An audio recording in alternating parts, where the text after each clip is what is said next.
Hello दोस्तों, स्वागत है आप सबका मेरे YouTube चैनल रोहिणी क्लासेस में। तो आज हम क्लास 9th की अर्थव्यवस्था का चैप्टर 2 का पार्ट 3 देखने जा रहे हैं, जिसका नाम है संसाधन के रूप में लोग। इसके पहले हमने संसाधन के बारे में देखा और हमने सकल और विलास की कहानी के माध्यम से ये समझने का प्रयास किया कि किस प्रकार शिक्षा, स्वास्थ्य और रोजगार जो है एक देश के विकास के लिए बहुत ज़रूरी है। ठीक है, और इसके अगले जो है पार्ट 2 में यानी कि हमने शिक्षा और स्वास्थ्य के बारे में बात कर ली थी। और आज हम बात करेंगे बेरोजगारी के बारे में। किसके बारे में?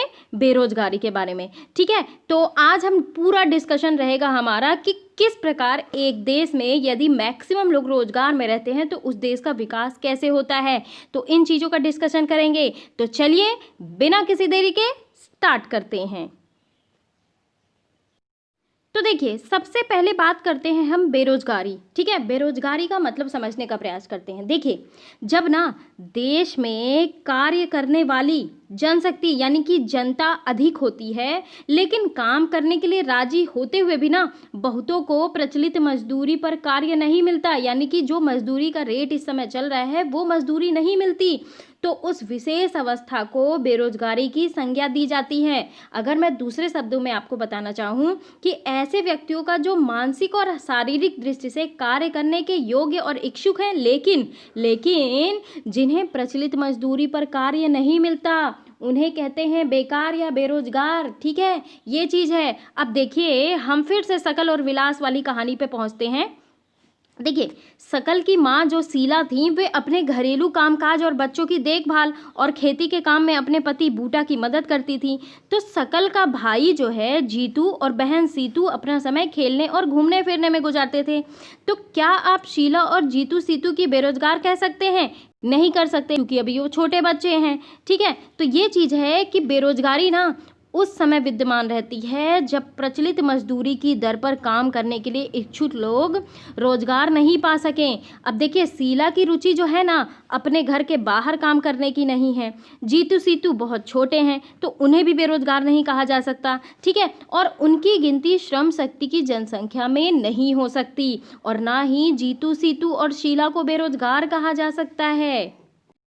तो देखिए, क्या है ना कि श्रम बल जनसंख्या में वे लोग शामिल होते हैं जिनकी उम्र, मैं आपको बता दूं कि अगर एग्जामिनेशन में पूछा जाता है कि श्रम बल जनसंख्या में कौन लोग शामिल होते हैं, तो ये शामिल होते हैं जिनकी उम्र 15 से 59 वर्ष के बीच हो।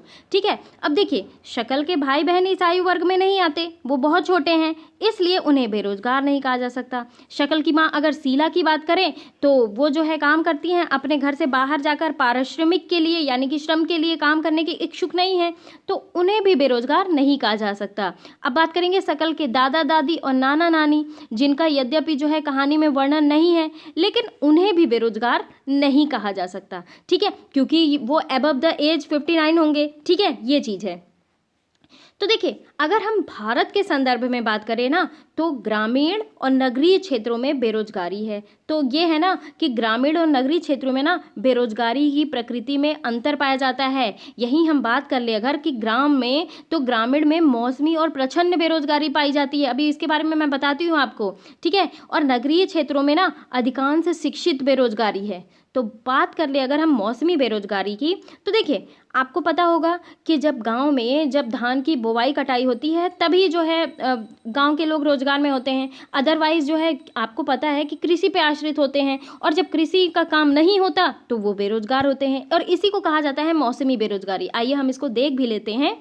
तो देखिए, जब ना लोग वर्ष के कुछ महीनों में रोजगार प्राप्त नहीं कर पाते, कृषि पर आश्रित लोग आमतौर पर इस तरीके की समस्या से जूझते हैं। वर्ष में कुछ व्यस्त मौसम होते हैं। अब देखिए, जैसे बुआई कटाई निराई गुड़ाई के समय पे जो है लोग व्यस्त होते हैं। ठीक है, लेकिन कुछ महीनों में कृषि पर आश्रित लोगों को अधिक काम नहीं मिल पाता, तो उसे कहते हैं मौसमी बेरोजगारी। एग्जाम में ना पेट क्वेश्चन है, मौसमी बेरोजगारी, प्रच्छन्न बेरोजगारी, ये पूछे जाते हैं। बेरोजगारी का एक क्वेश्चन बनना ही बनना है। तो आप बहुत अच्छे तरीके से समझने का प्रयास करिए कि मौसमी बेरोजगारी क्या होती है, प्रच्छन्न बेरोजगारी क्या होती है, संरचनात्मक बेरोजगारी क्या होती है। ठीक है, तो ये सब चीज़ें आपको समझने की ज़रूरत है। और वैसे भी ये अर्थव्यवस्था का बेस है, तो बेस जब तक नहीं समझेंगे तो आपको आगे की कक्षाओं की चीज़ें नहीं समझ में आएंगी। ठीक है, अब बात कर लेते हैं प्रछन्न बेरोजगारी की। देखिए, प्रछन्न बेरोजगारी में ना वे लोग जो आते हैं नियोजित प्रतीत होते हैं जिनके पास भूखंड होता है, जमीन होती है जहां उन्हें काम मिलता है। ऐसा प्राय क्या होता है ना कि कृषिगत काम में लगे परिजनों में जो होता है, और किसी काम में 5 लोगों की आवश्यकता होती है लेकिन उनमें ना 8 लोग लगे होते हैं। अब देखिए, मतलब उम्मीद से ज़्यादा। अब जैसे देखिए, एक भूखंड है, ठीक है, इसमें 5 लोग को काम करना है लेकिन इसमें जो है 3 प्लस हैं, ठीक है, 8 लोग कार्य कर रहे हैं। तो इन 3 लोग जो है अतिरिक्त हैं, तो ये 3 जो है ना इसी खेत पर काम करते हैं जिस पर 5 लोग काम करते हैं। तो इन 3 के द्वारा ना किया गया अंशदान जो है 5 लोगों द्वारा किए गए योगदान में कोई बढ़ोतरी नहीं करता। अब भाई देखिए, आप एक भूखंड में 5 लोग वही काम कर रहे हैं और 3 लोग और ला दिए गए तो उतना ही काम हो रहा है, तो कोई तो बढ़ोतरी हो नहीं रही है। तो अगर 3 लोगों को हटा दिया जाए ना तो खेत की उत्पादकता में कोई कमी नहीं आएगी। तो खेत में 5 लोगों के काम की आवश्यकता है और 3 अतिरिक्त लोग प्रछन्न रूप से बेरोजगार हैं। तो ये होती है प्रछन्न बेरोजगारी। तो ये जो बेरोजगारी होती है ना, इस बेरोजगारी को छुपी हुई बेरोजगारी भी कहते हैं, इस प्रछन्न बेरोजगारी को। जैसे देखिए, जब एक श्रमिक काम तो कर रहा होता है लेकिन उसकी क्षमता का पूरा उपयोग नहीं हो पाता, और ऐसी स्थिति में एक श्रमिक किसी का जो है खास काम में इसलिए लगा रहता है क्योंकि उसके पास उससे बेहतर कुछ करने को है नहीं, और इस स्थिति में ना श्रमिक के पास कोई विकल्प नहीं होता बल्कि किसी खास काम को करने की मजबूरी होती है। ठीक है, तो आई होप आप प्रछन्न बेरोजगारी समझ गए होंगे। अब देखिए, शहरी क्षेत्रों के मामले में ना शिक्षित बेरोजगारी एक सामान्य परिघटना बन गई है। देखिए जैसे क्या हुआ, मैट्रिक, स्नातक, स्नातकोत्तर डिग्री धारक अनेक युवक रोजगार पाने में असमर्थ हैं। अब एक अध्ययन की अगर मैं बात करूं तो इसमें ये बात सामने आई है कि मैट्रिक की तुलना में ना स्नातक और स्नातकोत्तर युवकों में बेरोजगारी अधिक तेजी से बढ़ रही है। अब आज आप देखिए, जैसे देखिए, लोग बीटेक की डिग्री हासिल करते हैं, ठीक है, इंडस्ट्रीज़ में काम करने के लिए, टेक्निकल काम करने के लिए, लेकिन आज वो जो है शिक्षा के क्षेत्र में आ रहे हैं। तो क्यों? तो उनकी जो है टेक्निकल फील्ड में वर्क रह नहीं गया है। तो क्या है कि ये जिस काम लायक है उन्हें उस जो है जिस काम के लिए योग्य है उनको वो काम नहीं मिल रहा है। तो इसे क्या कहते हैं? इसे शिक्षित बेरोजगार कहते हैं। देखिए, एक विरोधाभासी जनशक्ति स्थिति के सामने जो है ये बात आई है कि कुछ विशेष श्रेणियों में ना जनशक्ति के आधिक्य के साथ ही, यानी कि जनशक्ति के अधिकता के साथ ही कुछ अन्य श्रेणियों में जनशक्ति की कमी विद्यमान है। अब देखिए, जहाँ पे एक और तकनीकी अर्हता प्राप्त लोगों को जो भी कि मैंने बताया ना अभी बीटेक किए हुए लोग जो होते हैं, ठीक है, टेक्निकल फील्ड के होते हैं, तो उन लोगों के बीच बेरोजगारी है। तो दूसरी ओर जो है आर्थिक समृद्धि के लिए आवश्यक तकनीक कौशल की कमी है। अब देखिए क्या होता है ना कि बेरोजगारी से जनशक्ति संसाधन की भी तो बर्बादी होती है, युवकों में निराशा, हताशा की भावना होती है, और लोगों के पास ना अपने परिवार का भरण पोषण करने के लिए पर्याप्त मुद्रा नहीं होती। तो वे जो बेरोजगार हैं वो मजबूर होते हैं अपनी योग्यता से कम योग्य चीज़ों को काम करने के लिए। क्या होता है कि शिक्षित लोगों के साथ ना जो कार्य करने के लिए इच्छुक हैं और सार्थक रोजगार प्राप्त करने में समर्थ नहीं है, यह एक बड़ा सामाजिक अपव्यय है। अब देखिए, हम डिग्री तो ऊंची ऊंची दिला रहे हैं लेकिन वो जो है अपनी डिग्री से लो लेवल की डिग्री का जो है काम करने के लिए रेडी हो जाते हैं। क्यों? क्योंकि उनको अपने परिवार का भरण पोषण करना है। तो ये शिक्षित बेरोजगारी ही तो हुई है ना, कि देखिए भरण पोषण के लिए पर्याप्त मुद्रा है नहीं, तो शिक्षित लोगों के साथ जो कार्य करने के इच्छुक है और सार्थक रोजगार प्राप्त करने में समर्थ नहीं है, तो ये तो सामाजिक अपव्यय है ना। ठीक है, ये बहुत बड़ा लॉस है। देखिए, बेरोजगारी से ना आर्थिक बोझ में वृद्धि होती है। कैसे? कार्यरत जनसंख्या पर बेरोजगारी की निर्भरता बढ़ती है और किसी व्यक्ति और साथ ही साथ ये समझ लीजिए कि समाज के जीवन की गुणवत्ता पर भी बुरा प्रभाव पड़ता है। और देख लीजिए, जब किसी परिवार को मात्र जीवन निर्वाह स्तर पर रहना पड़ता है ना, तो उसके स्वास्थ्य स्तर में एक आम गिरावट आती है। अब देखिए, जो व्यक्ति अपने 2 वक्त की रोटी भी नसीब नहीं कर पाता, कार्य करता है और 2 वक्त की रोटी भी नहीं नसीब कर पाता, तो उसको क्या होगा? स्वास्थ्य पे जेन्युइन असर पड़ेगा। और स्कूल प्रणाली के अलगाव में वृद्धि होती है कि जाहिर सी बात है, जब हमारे पास खाने के लिए नहीं है तो हम जो है अपने स्वास्थ्य की देखभाल कैसे करेंगे, स्कूल में पढ़ाई कैसी होगी। तो ये सारी चीज़ें इसी कारण होती है, यानी कि इंटरडिपेंडेंट है। चाहे आप रोजगार की बात कर लो, शिक्षा की बात कर लो और स्वास्थ्य की बात कर लो, अगर ये तीनों जो है ना इंटरडिपेंडेंट है। रोजगार में रहेंगे तो स्वास्थ्य पे ध्यान देंगे, स्वास्थ्य पे ध्यान देंगे तो जो है शिक्षा प्राप्त करेंगे। तो यही चीज़ है। और अगर बेरोजगारी रहेगी तो शिक्षित नहीं हो पाएंगे, शिक्षित नहीं हो पाएंगे तो स्वास्थ्य बिगड़ेगा, स्वास्थ्य बिगड़ेगा तो देश का आर्थिक विकास बिगड़ेगा, देश का आर्थिक विकास बिगड़ेगा तो देश विकास नहीं कर पाएगा, देश विकास नहीं कर पाएगा तो देश पिछड़ जाएगा। ये चीज़ें हैं। तो देख लीजिए, इसलिए ना किसी अर्थव्यवस्था के समग्र विकास पर बेरोजगारी का अहितकर प्रभाव पड़ता है। मैं आज आपको बता दूं, जैसे कि आप सभी जानते हैं कि कोविड-19 का दौर चल रहा है, तो इस समय जो भी प्राइवेटाइज कंपनियां थी वो लोगों को डिलीशन प्रोसेस के तहत जो है बाहर निकाल रही है या फिर उनकी सैलरी में 50% की कटौती कर रही हैं। तो लोग जो है बेरोजगार होते जा रहे हैं। अब बेरोजगार होते जा रहे हैं तो बेरोजगारी में जो है वृद्धि, मंदी अर्थव्यवस्था की सूचक है, मंदी आएगी, ठीक है। और ये संसाधनों की बर्बादी भी करता है। अब देखिए, जिन्हें उपयोगी ढंग से नियोजित किया जा सकता है, अगर लोगों को संसाधन के रूप में प्रयोग नहीं किया जा सका ना, तो वे स्वाभाविक रूप से अर्थव्यवस्था के लिए दायित्व बन जाएंगे, ठीक है। यानी कि जो पढ़े लिखे हैं उनको उनके मुताबिक जो है कार्य दिया जाए, और यही एक देश का जो है विकास का सूचक होना चाहिए। देखिए, ये जो बेरोजगारी है ना, ये किसी भी देश के लिए विकास में जो है प्रमुख बाधाओं में से एक है। अब देखिए, भारत में बेरोजगारी जो है एक बहुत गंभीर मुद्दा है। शिक्षा का अभाव, रोजगार के अवसरों में कमी और प्रदर्शन संबंधी समस्याएं जो है ऐसे कारक हैं जो बेरोजगारी का कारण बनती है। अब इन समस्याओं को खत्म करने के लिए ना भारत सरकार को प्रभावी कदम उठाने की ज़रूरत है। और विकासशील देशों के सामने तो और भी बहुत बहुत बड़ी चुनौती है बेरोजगारी। यह केवल देश के आर्थिक विकास में खड़ी प्रमुख बाधाओं में से एक नहीं, बल्कि आप ये समझ लीजिए कि व्यक्तिगत या फिर कह लीजिए पूरे समाज पर भी जो है एक साथ कई तरीके के नकारात्मक प्रभाव डालती है। देखिए, अगर रोज लोग जो है बेरोजगार रहेंगे तो क्या होगा? इससे जो है बहुत सारी निगेटिविटी भी आएगी, नकारात्मक प्रभाव भी पड़ेंगे। रोजगार नहीं है तो अपने परिवार का भरण पोषण नहीं कर पाएंगे, परिवार का भरण पोषण नहीं कर पाएंगे तो वो गलत रास्ता अपनाएंगे, गलत रास्ता अपनाएंगे तो कोई नक्सली बनेगा, कोई डाकू बनेगा, कोई गलत कार्य में लिप्त होगा, है ना। तो ये चीज़ें हो जाती हैं। और रोजगार में रहता है तो कोई दिक्कत आती नहीं है, तो ये सारी चीज़ें को सोचना ही नहीं है ना। अब बात कर लेते हैं, देखिए सांख्यिकीय रूप से अगर हम देखें तो भारत में बेरोजगारी की दर निम्न है। बड़ी संख्या में निम्न आय और निम्न उत्पादकता वाले लोगों की गिनती नियोजित लोगों में की जाती है। अब देखिए, वे ना पूरे वर्ष काम करते प्रतीत होते हैं, लेकिन उनकी क्षमता और आय के हिसाब से उनके लिए पर्याप्त नहीं है। अब देखिए, लोग जो है अपनी क्षमता से जो है कम क्षमता वाला कार्य करते हैं, तो लेकिन उनकी क्षमता तो अधिक है ना। इससे लॉस किसका हो रहा है? लॉस देश का हो रहा है। वे काम तो कर रहे हैं पर ऐसा प्रतीत होता है कि ये काम उन पर थोपे गए हैं, वे अपने इंटरेस्ट से नहीं कर रहे हैं, क्योंकि उनकी डिग्री ये है जो वो पढ़े लिखे हैं उससे बहुत ज़्यादा ऊपर के पढ़े लिखे हुए हैं, और इसलिए ना शायद वे अपनी पसंद का कोई अन्य काम करना पसंद करते हैं। अब देखिए, गरीब लोग बेकार नहीं बैठ सकते, वे किसी भी काम से जुड़ जाना चाहते हैं, चाहे उससे कैसी भी कमाई हो, है ना। तो अपनी इस कमाई से ना वे किसी तरीके का जीवन निर्वाह कर पाते हैं।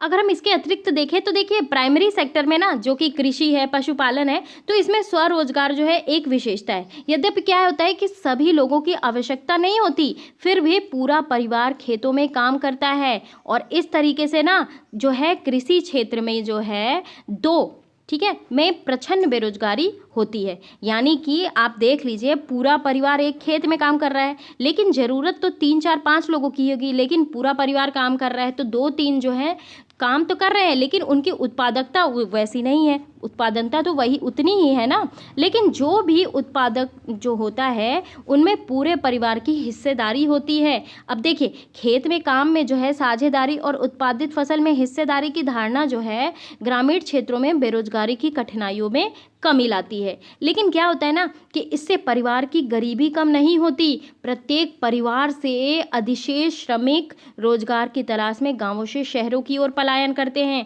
आप सभी देखते होंगे कि जैसे देखिए, इस समय कोविड के दौर में सभी जो रोजगार परक लोग थे, जो गांवों से शहरों में गए थे रोजगार के लिए, वे सब अपने गांव लौट कर आ गए, ठीक है।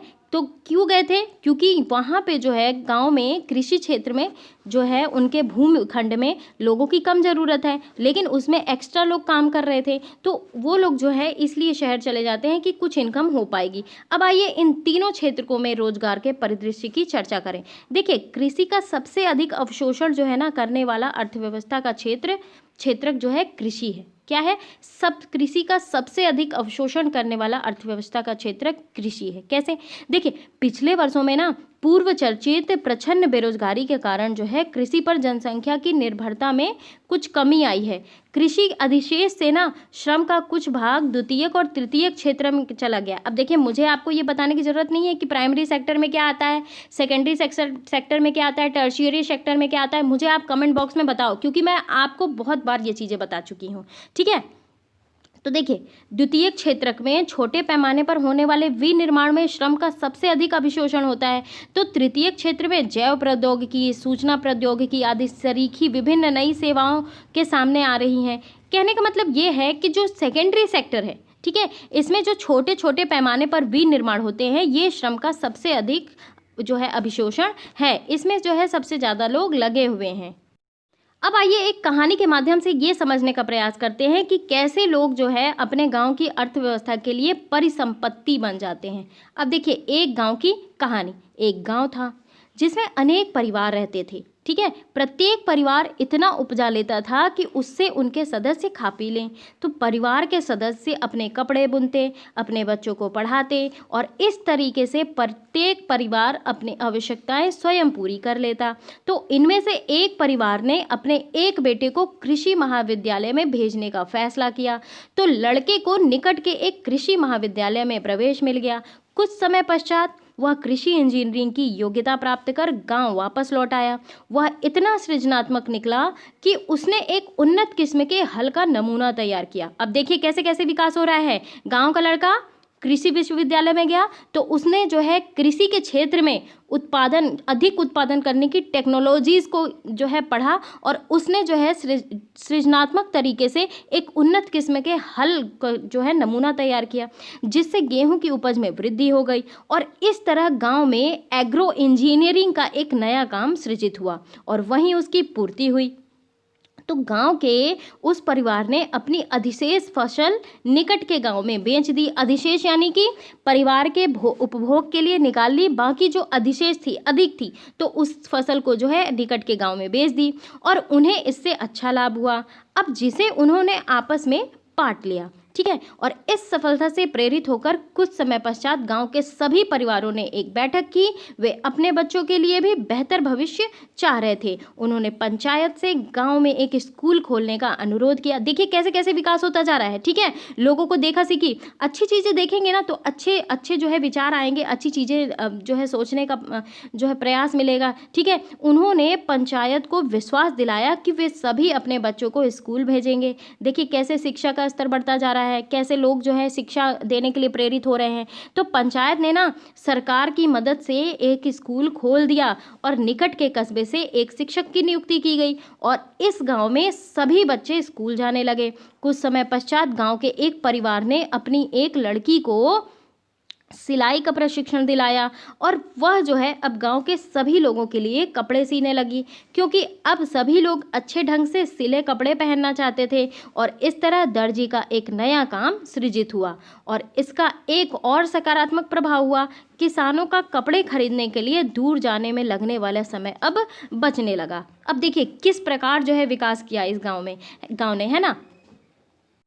अब देखिए इस पाठ का सारांश क्या है। देखिए आपने इसमें यहाँ ये चीज़ देखी कि शिक्षा और स्वास्थ्य के समान आगतें किस प्रकार लोगों को अर्थव्यवस्था के लिए परिसंपत्ति बनाने में सहायता करती है। और इस अध्याय में अर्थव्यवस्था के तीनों क्षेत्र को, यानी कि शिक्षा, स्वास्थ्य और बेरोजगार, ठीक है, यानी कि रोजगार में होंगे तभी शिक्षित होंगे, तभी जो है उनका स्वास्थ्य सही होगा। तो आर्थिक क्रियाओं के विषय में चर्चा की गई। हमने बेरोजगारी से जुड़ी समस्याओं के बारे में पढ़ा और अंततः अध्याय 1 जो है गांव की कहानी के साथ ही समाप्त होता है। और जिससे पहले कोई रोजगार नहीं था, बाद में वहां रोजगार के अनेक अवसर प्राप्त हो गए।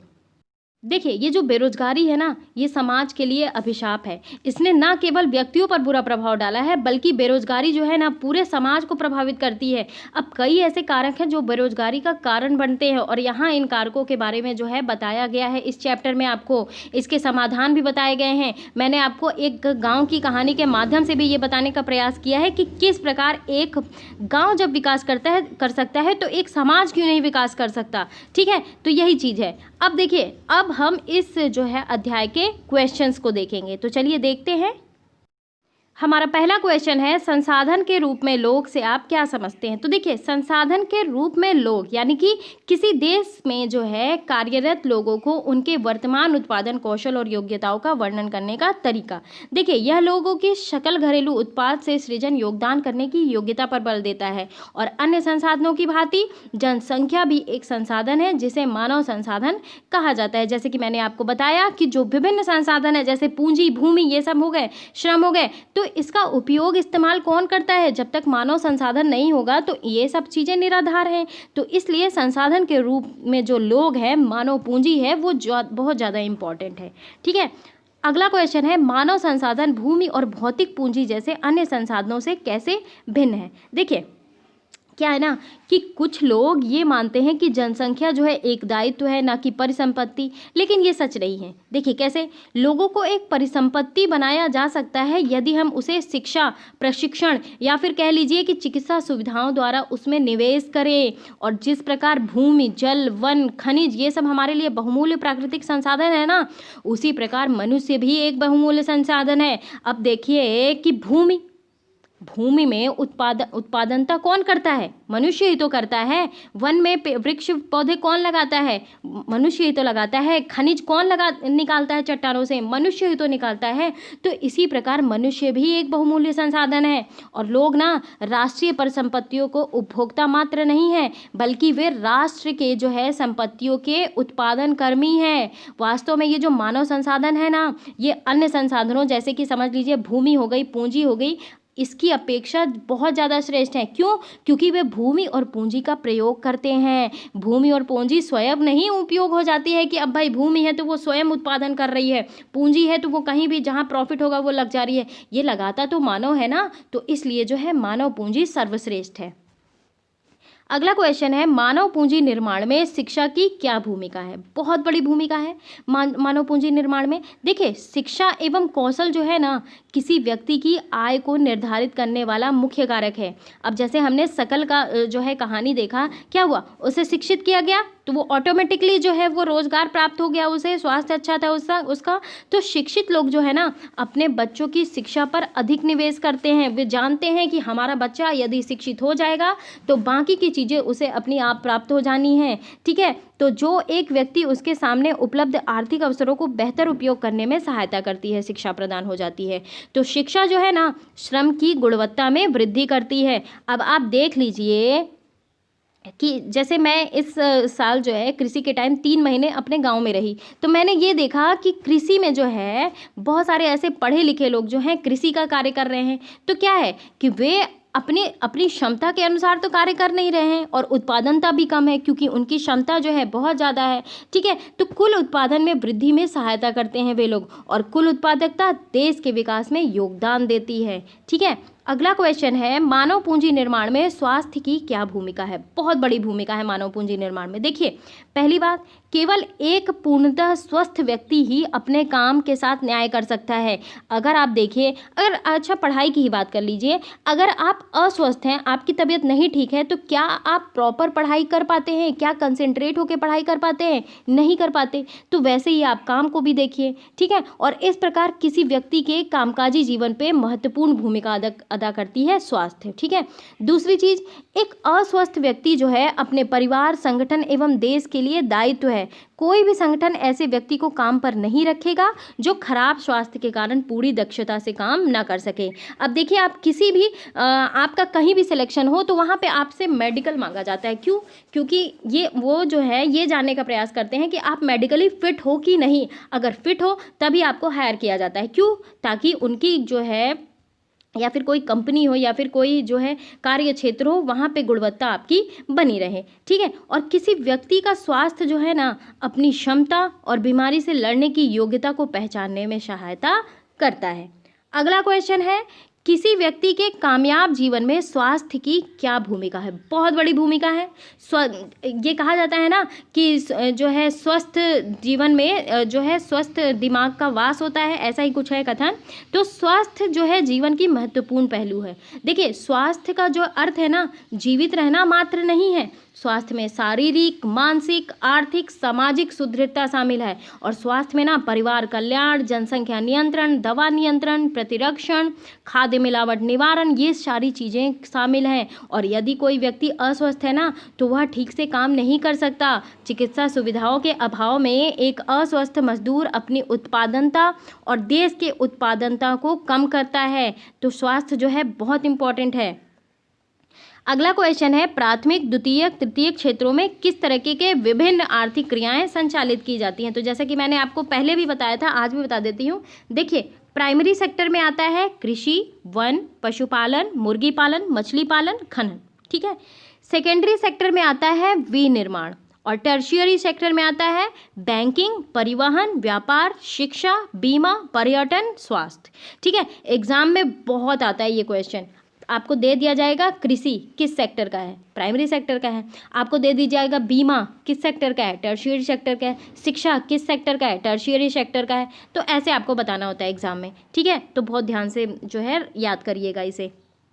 अगला क्वेश्चन है, आर्थिक और गैर आर्थिक क्रियाओं में क्या अंतर है? देखिए, वे क्रियाएं जो देश की आय में वृद्धि करती हैं तो वे आर्थिक क्रियाएं हैं। अब यदि दूसरे शब्दों में हम बात करें कि जो क्रियाएं ना आय के लिए की जाती हैं, इनकम के लिए की जाती हैं, उन्हें क्रियाएं कहा जाता है। और वे क्रियाएं जो आय के लिए नहीं की जाती, उन्हें गैर आर्थिक क्रियाएं किए जाते हैं। अब जैसे देखिए, हमारी माएँ जो हैं, हमारी माएँ घर में काम करती हैं तो वो गैर आर्थिक कार्य है। ठीक है। इसके लिए उन्हें कोई पैसा तो दिया नहीं जाता है। ठीक है। और हमारे पिताजी लोग बाहर कार्य करते हैं, इसके आय के लिए काम करते हैं, तो वे जो है आर्थिक कार्य है। ठीक है। ये चीज़ हो जाती है।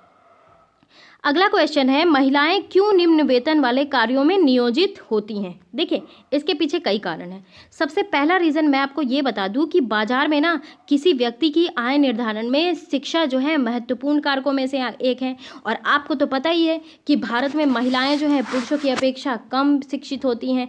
आज भी उनका डेटा बहुत कम है, लिटरेसी रेट आप उठा के देख लो। ठीक है। तो इसलिए जो है पुरुषों की तुलना में उन्हें कम वेतन दिया जाता है। दूसरी चीज़, ज्ञान व जानकारी के अभाव में ना महिलाएं जो होती हैं असंगठित क्षेत्रों में काम करती हैं, उन्हें मजदूरी कम दी जाती है और उन्हें अपने कानूनी अधिकारों के बारे में जानकारी नहीं है। ठीक है। तीसरी चीज़, महिलाओं को शारीरिक रूप से कमज़ोर माना जाता है और इसलिए उन्हें प्रायः कम वेतन दिया जाता है, जो कि बहुत गलत बात है। ठीक है। महिलाओं को जागरूक होना चाहिए अपने अधिकार के प्रति। अगला क्वेश्चन है, बेरोजगारी शब्द की जो है आप कैसे व्याख्या करेंगे? देखिए, बेरोजगारी का सीधा सीधा अर्थ है कि जो लोग काम करने के इच्छुक हों लेकिन उन्हें रोजगार ना मिले। अब देखिए, इस समय बेरोजगारी एक हॉट टॉपिक है, तो इसका मतलब तो आप सभी को पता होगा ही होगा, है ना।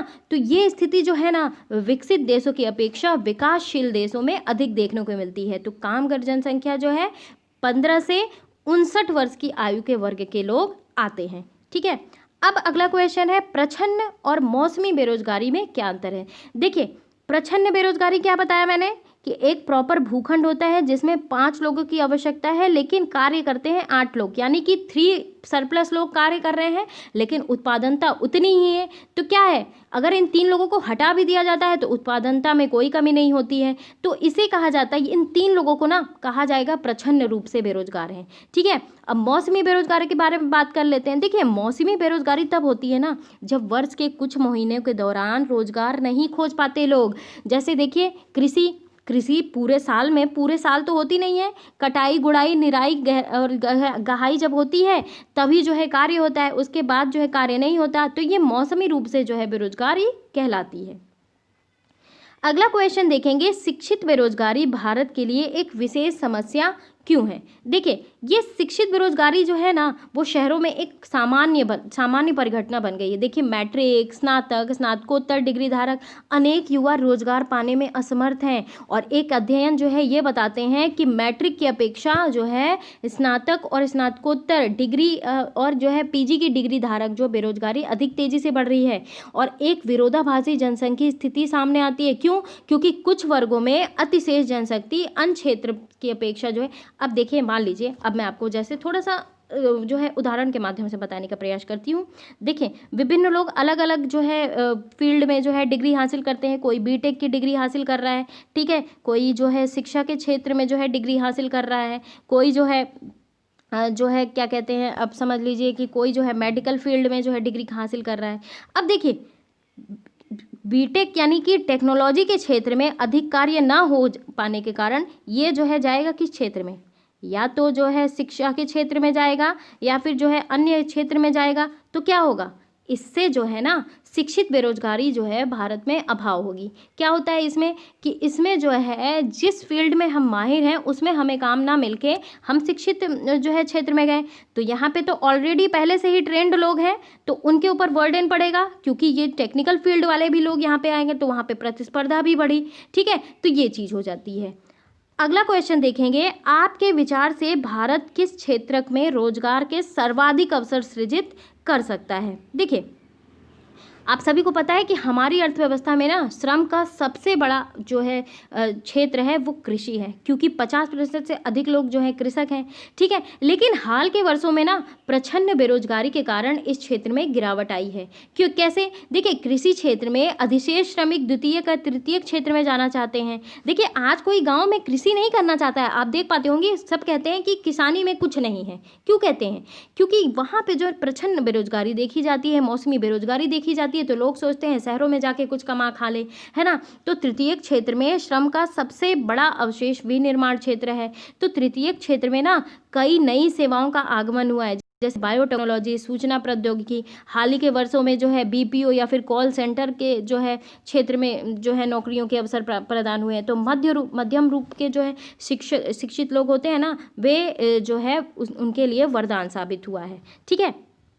अगला क्वेश्चन है, क्या आप शिक्षा प्रणाली में शिक्षित बेरोजगारी की समस्या को दूर करने के लिए कुछ उपाय सुझा सकते हैं। तो बिल्कुल सुझा सकती हूँ। सबसे पहला उपाय ये है कि केवल किताबी ज्ञान देने की अपेक्षा ना आप टेक्निकल एजुकेशन दीजिए, वोकेशनल एजुकेशन दीजिए, ठीक है। और हमारी जो न्यू एजुकेशन पॉलिसी आई है ना, अब जो है शुरू से ही वोकेशनल एजुकेशन दिया जाएगा, क्योंकि हमारे देश की सरकार ने भी ये फील किया है कि अब जो है केवल किताबी ज्ञान से काम नहीं चलने वाला, क्योंकि बेरोजगारी की दर बढ़ती ही जा रही है, ठीक है। दूसरा चीज कि देखिए शिक्षा को ना और अधिक कार्योन्मुखी बनाना चाहिए। कैसे, कि देखिए एक किसान के बेटे को साधारण स्नातक की शिक्षा देने की अपेक्षा इसको जो है कृषि की फील्ड में इतना ज़्यादा प्रशिक्षण दे दीजिए कि जो अधिक उत्पादन कर सके, अधिक टेक्नोलॉजी का यूज़ कर सके, ठीक है। तीसरी चीज़, रोजगार के अधिक अवसर पैदा किए जाएं। चौथी चीज़, शिक्षा को लोगों के स्वावलंबी और उद्यमी बनाने के लिए प्रेरित करना चाहिए।